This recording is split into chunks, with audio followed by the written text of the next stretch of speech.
ಎಲ್ಲರಿಗೂ ನಮಸ್ಕಾರ. Hobbies of ಶುಭ ಚಾನಲ್ಗೆ ಪ್ರೀತಿಯ ಸ್ವಾಗತ. ಇವತ್ತಿನ ವಿಡಿಯೋದಲ್ಲಿ ವರಮಹಾಲಕ್ಷ್ಮಿ ಹಬ್ಬಕ್ಕೆ ಲಕ್ಷ್ಮಿ ಕಳ್ಸಕ್ಕೆ ಈಸಿಯಾಗಿ ಸೀರೆನ ಮುಡಿಸೋದು ಹೇಗೆ ಅನ್ನೋ ಒಂದು ವಿಧಾನನ ನಾನು ನಿಮ್ಮ ಜೊತೆ ಹಂಚ್ಕೊಳ್ತಾ ಇದ್ದೀನಿ.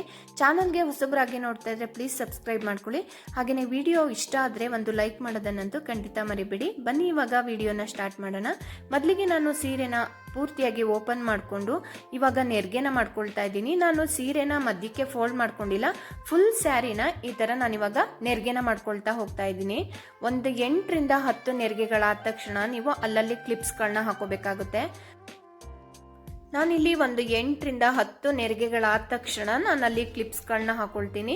ನೀವು ಬಿಗಿನರ್ಸ್ ಆಗಿದ್ರೆ ಒಂದು 5 ರಿಂದ 6 ನೆರಿಗೆಗಳಾದ ತಕ್ಷಣ ನೀವು ಕ್ಲಿಪ್ಸ್ಗಳನ್ನ ಹಾಕೊಳ್ತಾ ನೀವು ನೆರಿಗೆಗಳನ್ನ ಮಾಡ್ಕೋಬಹುದು. ನೋಡಿ, ಇವಾಗ ನೆರಿಗೆಗಳನ್ನ ಒಂದು 8 ರಿಂದ 10 ಆದ್ಮೇಲೆ ಕರೆಕ್ಟಾಗಿ ನಾನಿಲ್ಲಿ ಜೋಡಿಸ್ಕೊಂಡು 3 ಕಡೆ ನಾನಿಲ್ಲಿ ಕ್ಲಿಪ್ಸ್ಗಳನ್ನ ಹಾಕೊಳ್ತಾ ಇದ್ದೀನಿ. ನೋಡಿ, 2 ಕಡೆ ಬಾರ್ಡರ್ ಇದೆಯಲ್ಲ ಅದನ್ನು ಕೂಡ ಜೋಡಿಸ್ಕೊಂಡು ನಾನಿಲ್ಲಿ ಕ್ಲಿಪ್ ಹಾಕೋತಾ ಇದ್ದೀನಿ. ಹಾಗೆಯೇ ಮಧ್ಯ ಭಾಗದಲ್ಲಿ ಇದೆಯಲ್ಲ ನೆರಿಗೆಗಳು, ಅದನ್ನು ಕೂಡ ಜೋಡಿಸ್ಕೊಂಡು ನಾವು ಕರೆಕ್ಟಾಗಿ ಅಲ್ಲಿಗೆ ಕ್ಲಿಪ್ನ ಹಾಕೋಬೇಕಾಗುತ್ತೆ. ಒಂದೇ ಒಂದು ನೆರಿಗೆ ಕೂಡ ಮಿಸ್ ಆಗಬಾರ್ದು, ಆ ಥರ ಕ್ಲೀನಾಗಿ ನಾವು ನೆರಿಗೆಗಳನ್ನ ಜೋಡಿಸ್ಕೊಂಡು ಕ್ಲಿಪ್ಸ್ನ ಹಾಕೋಬೇಕಾಗುತ್ತೆ.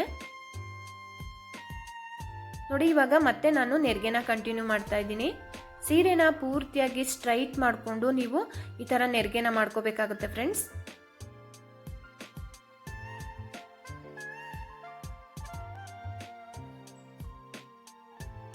ನೋಡಿ, ಈಗ ಮತ್ತೆ ಒಂದು 8 ರಿಂದ 10 ನೆರಿಗೆ ಆದ ತಕ್ಷಣನೇ ಮತ್ತೆ ನಾನು ಕ್ಲಿಪ್ಸ್ನ ತೆಗೆದು ಮತ್ತೆ ಆ ಒಂದು ನೆರಿಗೆಗಳನ್ನು ಕೂಡ ಸರಿಪಡಿಸ್ಕೊಂಡು ಆಮೇಲೆ ಕ್ಲಿಪ್ನ ಹಾಕೊಳ್ತೀನಿ. ನೋಡಿ, ಅದೇ ಕ್ಲಿಪ್ಗೆ ನಾನಿಲ್ಲಿ ಸೇರಿಸ್ಕೊಳ್ತಾ ಇದ್ದೀನಿ. ನೀವು ಬೇಕು ಅಂದರೆ ಸಪ್ರೇಟ್ ಕ್ಲಿಪ್ ಕೂಡ ಹಾಕೋಬಹುದು ಅಲ್ಲಿಗೆ.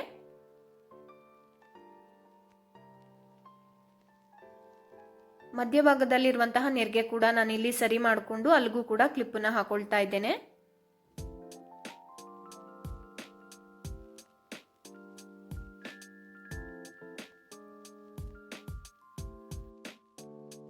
ಸೆರ್ಗಿನ ಭಾಗದಲ್ಲಿ ಒಂದು ಅರ್ಧ ಮಾರ ಆಗುವಷ್ಟು ಸೆರ್ಗನ್ನ ಬಿಟ್ಕೊಂಡು ಉಳಿದಿರುವಂತಹ ಸೀರೆನೆಲ್ಲವೂ ಕೂಡ ನಾನಿಲ್ಲಿ ನೆರಿಗೆನ ಮಾಡಿಕೊಂಡು ಅಲ್ಲಲ್ಲಿ ಕ್ಲಿಪ್ಸ್ಗಳನ್ನ ಹಾಕೊಳ್ತಾ ಇದ್ದೀನಿ. ನೋಡಿ, ಇವಾಗ ಮತ್ತೆ ನಾನಿಲ್ಲಿ ನೆರಿಗೆನ ಕಂಟಿನ್ಯೂ ಮಾಡ್ತಾ ಇದ್ದೀನಿ.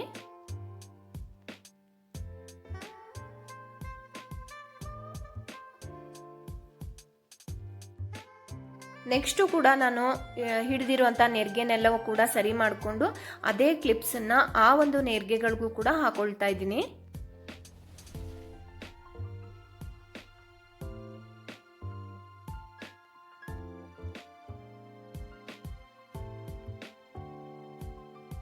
ಓಕೆ, ನೋಡಿದ್ರಲ್ಲ ಫ್ರೆಂಡ್ಸ್, ಇವಾಗ ಇದಿಷ್ಟು ಕೂಡ ಆಗಿದೆ. ಇವಾಗ ಕರೆಕ್ಟಾಗಿ ಮಧ್ಯಕ್ಕೆ ನಾವು ಈ ಥರ ಫೋಲ್ಡ್ ಮಾಡ್ಕೋಬೇಕಾಗುತ್ತೆ ಸೀರೆನ. ನೋಡಿ, 2 ಬಾರ್ಡ್ರು ಕೂಡ ಈಕ್ವಲ್ ಆಗಿ ಬರಬೇಕು, ಆ ಥರ ನಾವು ಫೋಲ್ಡ್ ಮಾಡ್ಕೋಬೇಕಾಗುತ್ತೆ. ನೋಡಿ, ಇವಾಗ ಸೆರ್ಗನ್ ಭಾಗನ ಒಂದು ಅರ್ಧ ಮಾರ ಆಗುವಷ್ಟು ಬಿಟ್ಕೊಂಡಿದ್ದೀನಿ. ಇವಾಗ ಇದನ್ನ ನಾವು ನೆರಿಗೆ ಮಾಡ್ಕೋಬೇಕಾಗುತ್ತೆ.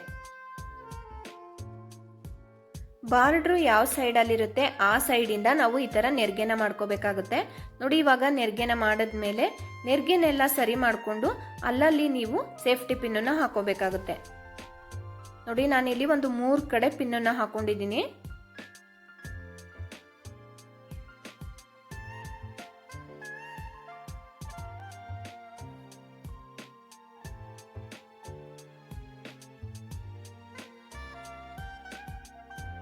ನೋಡಿ, ಇವಾಗ ಸೆರ್ಗು ಕೂಡ ರೆಡಿಯಾಗಿದೆ.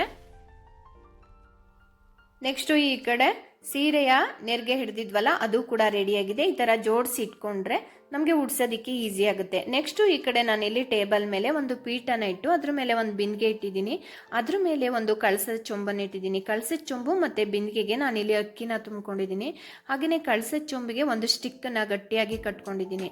ಇವಾಗ ನೆರಿಗೆ ಮಾಡಿಟ್ಕೊಂಡಿದ್ವಲ್ಲ ಸೀರೆ, ಅದನ್ನು ಇವಾಗ ಆ ಬಿಂದಿಗೆಯ ಹಿಂಭಾಗದಿಂದ ಮುಂಭಾಗಕ್ಕೆ ತಂದು ಕರೆಕ್ಟಾಗಿ ಈಕ್ವಲ್ ಆಗಿ ಬರೋ ಥರ ನಾವು ಈ ಥರ ಜೋಡಿಸ್ಕೋಬೇಕಾಗುತ್ತೆ. ನೆಕ್ಸ್ಟ್ ನಾವು ಸೀರೆಯ 2 ಭಾಗಗಳನ್ನು ಕೂಡ ಒಂದು ಸೇಫ್ಟಿ ಪಿನ್ನನ್ನು ಹಾಕಿ ಗಟ್ಟಿಯಾಗಿ ಇದನ್ನ ಜೋಡಿಸ್ಕೋಬೇಕಾಗುತ್ತೆ.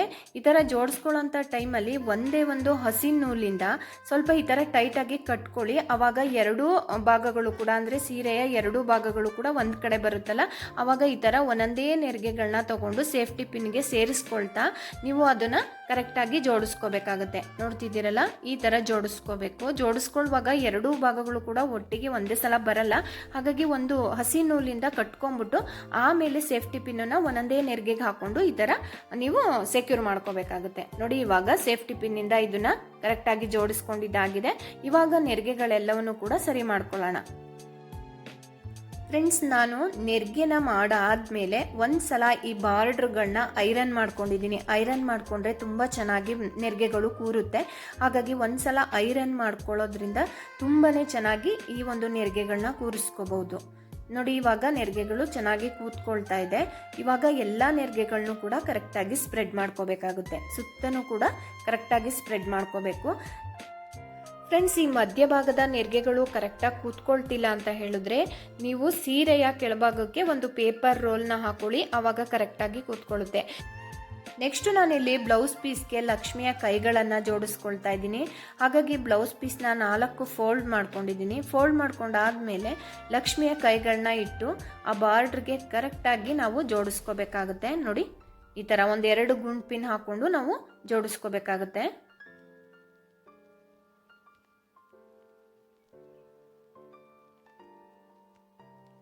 ಓಕೆ, ಈ ಕಡೆ ಕೈಯನ್ನ ಇವಾಗ ಜೋಡಿಸಿದ್ದಾಯ್ತು. ನೆಕ್ಸ್ಟ್ ಎಡಗೈಯನ್ನು ಕೂಡ ನಾನು ಇಲ್ಲಿ ಜೋಡಿಸ್ಕೊಳ್ತಾ ಇದ್ದೀನಿ.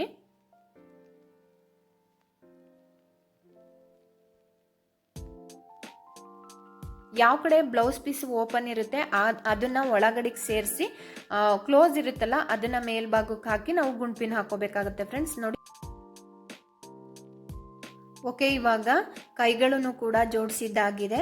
ನೆಕ್ಸ್ಟು ಕೈಗಳನ್ನು ಈಗ ಸ್ಟಿಕ್ಗೆ ಕಟ್ಕೋಬೇಕು. ಸ್ಟಿಕ್ಗೆ ಕಟ್ಕೊಳ್ಳುವಾಗ ನಾನು ಇಲ್ಲಿ ಮೊದಲೇ ಹಸಿ ನೂಲನ್ನು ಹಾಕೊಂಡು ಕೈಗಳಿಗೆ ಹಾಕೊಂಡಿದ್ದೆ. ಅದನ್ನು ಇವಾಗ ನಾನಿಲ್ಲಿ ಆ ಒಂದು ಸ್ಟಿಕ್ಗೆ ಕಟ್ಕೊಳ್ತಾ ಇದ್ದೀನಿ ಗಟ್ಟಿಯಾಗಿ. ಕಟ್ಟಾದ್ಮೇಲೆ ಕರೆಕ್ಟಾಗಿ ಆ ಬ್ಲೌಸ್ ಪೀಸ್ನ ಸರಿ ಮಾಡಬೇಕಾಗುತ್ತೆ. ನೆಕ್ಸ್ಟು ಎರಡೂ ಕೈಗಳನ್ನು ಕೂಡ ಇದೇ ಒಂದು ಮೆಥಡಲ್ಲಿ ನಾನು ಕಟ್ಕೊಳ್ತಾ ಇದ್ದೇನೆ. ಫ್ರೆಂಡ್ಸ್, ನಾನು ಬಿಂದಿಗೆ ಮೇಲೆ ಇಟ್ಟಿದ್ದೀನಲ್ಲ ಕಳಿಸಿದ ಚೊಂಬು, ಅದು ಸ್ವಲ್ಪ ದಪ್ಪನಾಗಿ ಇಟ್ಕೊಳ್ಳಿ, ಆವಾಗ ಆ ಕಡೆ ಈ ಕಡೆ ಜಾರಲ್ಲ. ನನ್ನ ಹತ್ರ ದಪ್ಪದು ಕಳಿಸಿದ ಚೊಂಬು ಇರಲಿಲ್ಲ, ಹಾಗಾಗಿ ಚಿಕ್ಕದು ಇಟ್ಕೊಂಡಿದ್ದೀನಿ.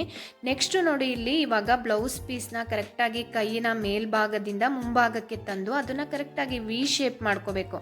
ವಿ ಶೇಪ್ ಮಾಡಿಕೊಂಡು ನೋಡಿ ಈ ಥರ ಇರಬೇಕು ಬ್ಲೌಸು. ಅದನ್ನು ಮೇಲ್ಗಡೆಗೆ ಈ ಥರ ಫೋಲ್ಡ್ ಮಾಡಿ ಕರೆಕ್ಟಾಗಿ ಆ ಕಳಿಸಿದ ಚೊಂಬಿನ ಕಂಠ ಭಾಗಕ್ಕೆ ಬರೋ ಥರ ಮಾಡಿಕೊಂಡು ಅಲ್ಲೊಂದು 2-3 ಗುಂಡು ಪಿನ್ನು ಅಥವಾ ಸೇಫ್ಟಿ ಪಿನ್ನನ್ನು ಹಾಕೊಂಡು ಅದನ್ನ ಕರೆಕ್ಟ್ ಮಾಡ್ಕೊಳ್ಳಿ.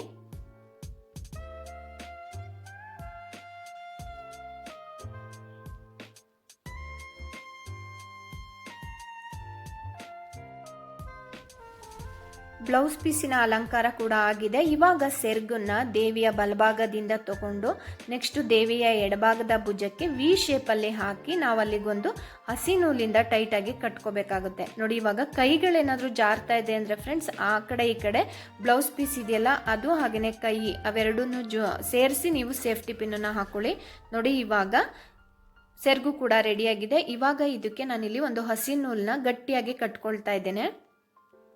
ಸೊಂಟ ಭಾಗಕ್ಕೆ ಕರೆಕ್ಟಾಗಿ ನಾವು ಹಸಿ ನೂಲಿಂದ ಕಟ್ಕೋಬೇಕು. ಆಮೇಲೆ ಅದಕ್ಕೆ ಡಾಬನ್ನ ಹಾಕಬೇಕಾಗುತ್ತೆ. ಡಾಬನ್ನು ಕೂಡ ಹಾಕಾದ್ಮೇಲೆ ನಾನಿಲ್ಲಿ ನೆಕ್ಲೆಸ್ನ ಹಾಕೊಳ್ತಾ ಇದ್ದೀನಿ. ನಿಮ್ಮಲ್ಲಿ ಯಾವುದು ಲಭ್ಯ ಇದೆ ಆ ಒಂದು ಲಕ್ಷ್ಮಿಯ ಅಲಂಕಾರಿಕ ವಸ್ತುಗಳಿಂದ ನೀವು ಲಕ್ಷ್ಮಿಯನ್ನ ಅಲಂಕರಿಸಿ ಪೂಜಿಸಬಹುದು ನೋಡಿ. ಇವಾಗ ನಾನು ಇಷ್ಟು ಕೂಡ ಅಲಂಕಾರ ಮಾಡಿದ್ದೀನಿ. ನೆಕ್ಸ್ಟ್ ಇದಕ್ಕೆ ನಾನು ಹಾರನ ಹಾಕೊಳ್ತಾ ಇದ್ದೀನಿ. ಹಾಗೆಯೇ ಕೈಗಳಿಗೆ ಬಳೆನ ಹಾಕೊಳ್ತಾ ಇದ್ದೀನಿ. ಮೊದಲಿಗೆ ದೇವಿಯ ಕೈಗಳಿಗೆ ಬಳೆನ ಹಾಕಿದ್ಮೇಲೆ ಒಂದು ಹಾರವನ್ನ ಹಾಕೊಳ್ತಾ ಇದ್ದೇನೆ. ನೆಕ್ಸ್ಟ್ ಕಳಸದ ಚೊಂಬಿಗೆ ಒಂದು ತೆಂಗಿನಕಾಯಿನ ಇಟ್ಟು ನಾನಿವಾಗ ಲಕ್ಷ್ಮಿಯ ಮುಖವಾಡವನ್ನ ಕಟ್ತಾ ಇದ್ದೀನಿ. ಅಲಂಕಾರ ಎಲ್ಲವೂ ಮುಗಿದ ಮೇಲೆ ಲಕ್ಷ್ಮೀ ದೇವಿ ಎಷ್ಟು ಸುಂದರವಾಗಿ ಕಾಣಿಸ್ತಾ ಇದ್ದಾರೆ ಅಂತ ನೀವು ಇಲ್ಲಿ ನೋಡ್ತಿರಬಹುದು. ಇದು ಮೊದಲಿನ ಒಂದು ಸೀರೆ ಉಡಿಸುವಂತಹ ಒಂದು ಮೆಥಡ್. ನೆಕ್ಸ್ಟ್ ನಾನು ಇನ್ನೊಂದು ಮೆಥಡ್ ಅನ್ನು ಕೂಡ ಹೇಳ್ತೀನಿ ಫ್ರೆಂಡ್ಸ್.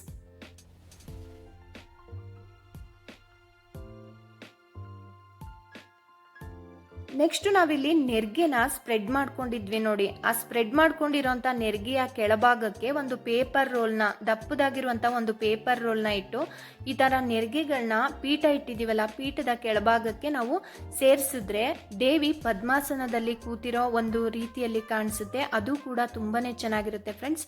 ನೀವು ಈ ಒಂದು ವಿಧಾನದಲ್ಲಾದರೂ ಮಾಡ್ಬೋದು ಅಥವಾ ಮೊದಲು ತೋರಿಸಿದ್ನಲ್ಲ ಆ ಒಂದು ವಿಧಾನದಲ್ಲಾದರೂ ಮಾಡ್ಬೋದು. ಎರಡೂ ವಿಧಾನಗಳು ಕೂಡ ತುಂಬಾನೇ ಚೆನ್ನಾಗಿದೆ ನೋಡಿ ಈ ಥರ ಎರಡೂ ಕಡೆಗೂ ಕೂಡ ನಾವು ಪೇಪರ್ ರೋಲ್ನ ಇಟ್ಟು ನಾವು ನೆರಿಗೆಗಳನ್ನ ಆ ಒಂದು ಪೀಠದ ಅಡಿಭಾಗಕ್ಕೆ ನಾವು ಈ ಥರ ಸೇರಿಸ್ಕೊಂಡು ಮುಂದ್ಗಡೆ ನೆರಿಗೆಗಳನ್ನ ಕರೆಕ್ಟ್ ಮಾಡಿದ್ರೆ ನೋಡಿ ಎಷ್ಟು ಸುಂದರವಾಗಿ ಕಾಣಿಸುತ್ತೆ. ಇದು ಕೂಡ ಚೆನ್ನಾಗಿರುತ್ತೆ ಫ್ರೆಂಡ್ಸ್. ನಿಮಗೆ ಯಾವುದು ಅನುಕೂಲ ಅಂತ ಅನಿಸುತ್ತೆ ಅದನ್ನು ನೀವು ಮಾಡ್ಕೋಬಹುದು. ಇವತ್ತಿನ ಲಕ್ಷ್ಮಿಯ ಅಲಂಕಾರ ಇಷ್ಟ ಆಗಿದ್ರೆ ಪ್ಲೀಸ್ ಒಂದು ಲೈಕ್ ಮಾಡಿ. ಹಾಗೆಯೇ ಚಾನಲ್ಗೆ ಹೊಸಬ್ರಾಗಿದ್ದರೆ ಪ್ಲೀಸ್ ಸಬ್ಸ್ಕ್ರೈಬ್ ಮಾಡ್ಕೊಳ್ಳಿ. ಇದನ್ನು ನಿಮ್ಮ ಫ್ರೆಂಡ್ಸು ರಿಲೇಟಿವ್ಸ್ಗೂ ಕೂಡ ಶೇರ್ ಮಾಡಿ. Thank you.